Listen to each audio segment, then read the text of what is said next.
बिहार प्रशासनिक सुधार mission society Bihar Patna अंतर्गत सृजित पदों के विरुद्ध कार्यरत सचिवालय से लेकर पंचायत स्तर तक कार्यपालक सहायकों के द्वारा आज अपनी समस्याओं को लेकर एक चर्चा की गई।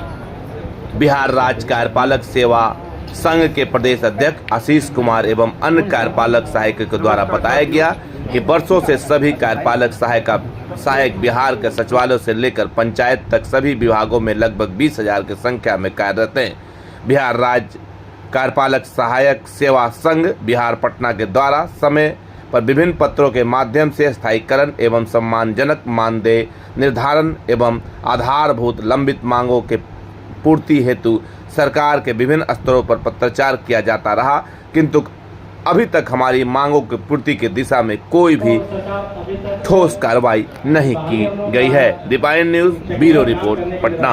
हॉल में उपस्थित हैं, साथ ही हमारे कोर कमेटी के प्रदेश कोर कमेटी के सदस्य उपस्थित हैं एवं हमारे मीडिया बंधु, आप सबों को बहुत बहुत धन्यवाद।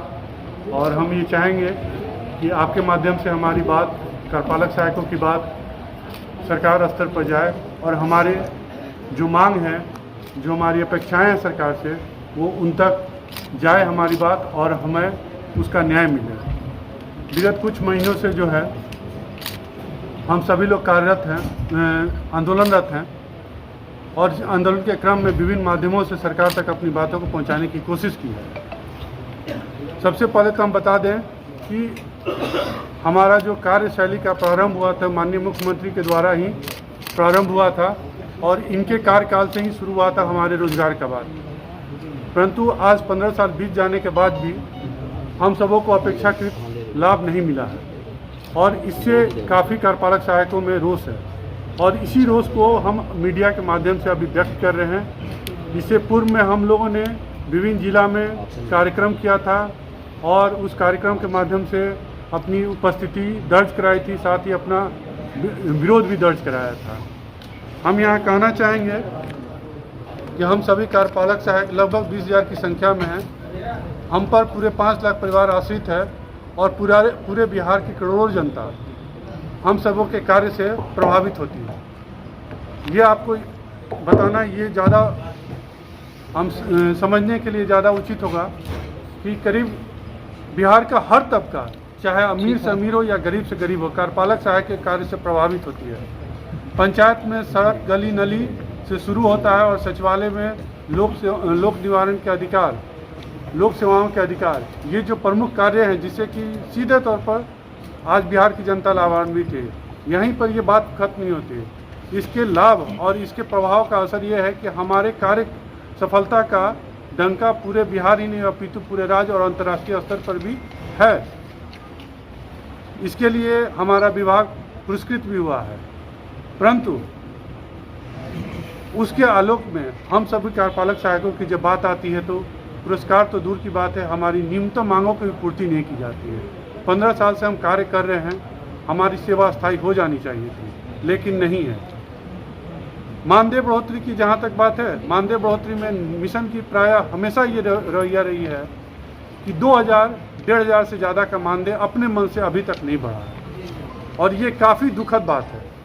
चाहे वर्ष 2014 की घटना हो, 15 की घटना हो, 18 की घटना हो या फिर 23 की घटना हो, हर बार हमारी मानदेय में अगर बढ़ोतरी हुई तो 2 से 2,500 रुपये की बढ़ोतरी हुई है। अगर हम 16 की बात सिर्फ छोड़ दे तब तो ये अवस्था जो है किसी भी स्तर से जो है एक इतने महत्वपूर्ण कार्यों को आपको सफल संचालन करते हुए हम दे रहे हैं, उसके बावजूद भी हमको उसके आलोक में सफलता नहीं मिल रही है, हमारी मानदेय नहीं बढ़ रही, कार्यपालक सहायकों की बात नहीं सुन रही, तो हमें बाध्य होना पड़ रहा है। और इस पीसी के माध्यम से सरकार से एक बार आग्रह के साथ साथ ये भी कहना चाहेंगे कि अगर हमारी मांग पूरी नहीं होती है तो अगले 18 और 19 तारीख को हम लोग 2 दिनों का सामूहिक अवकाश पर रहेंगे। इसके साथ ही हम ये भी कहना चाहेंगे कि हमारे अन्य साथी भी अपनी बातों को रखेंगे और आपसे अपनी दुख की व्यथा बताएंगे। हम चाहेंगे कि हमारे मुख्य मांगे क्या है सर? मांगे मुख्य क्या है? हमारी मुख्य मांगे हैं सेवा स्थायीकरण हो, मानदेय बढ़ोतरी हो, हटाए गए कार्यपालक का पुनर्नियोजन हो और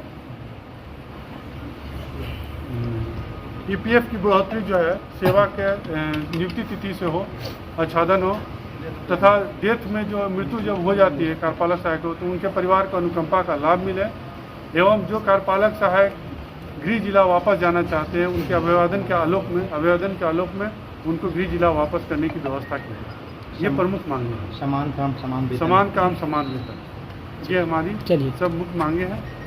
तो सरकार अभी तक बहाली हम लोगों का टेक्निकल काम करने के लिए किया गया था 2011 में 10-11 में। आज तक वो मैट्रिकुलेशन लेवल बहाल किया गया था, इसको आज तक उन्नयन का इंटरमीडिएट भी नहीं किया गया। और अन्य हमारे साथ जो कर्मी थे वर्गीय लिपि विज्ञान ने कोई कर्मी थी तो मैट्रिक से इंटरमीडिएट बहुत साल पहले कर दिया गया। हम लोगों का प्रमुख मांग में वो शामिल था। और अभी ये देख रहे हैं तकनीकी कर्मचारियों को छोड़कर अन्य सभी विभागों के जितने भी कर्मचारी जिसको इलेक्शन में लोग अपने स्तर से ये करना चाहते हैं उनका लगभग वेतन मानदेय सभी का बढ़ चुका है। केवल तकनीकी कर्मचारियों में हम लोगों को छोड़ करके बाकी लगभग सभी विभाग में मानदेय बढ़ोतरी कर दिया गया है।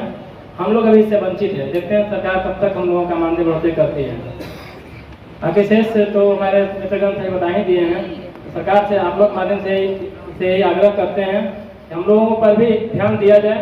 इसके लिए हम उनके आभारी रहेंगे। अगर नहीं करते हैं इस चुनावी माहौल में भी हम लोगों का कोई नियमितीकरण या फिर मानदेय बढ़ोतरी तो हम मजबूर होकर के आंदोलन के लिए बाध्य होंगे। बात अभी तक आपकी पूरी नहीं हुई, क्या आशा है सरकार से आपको?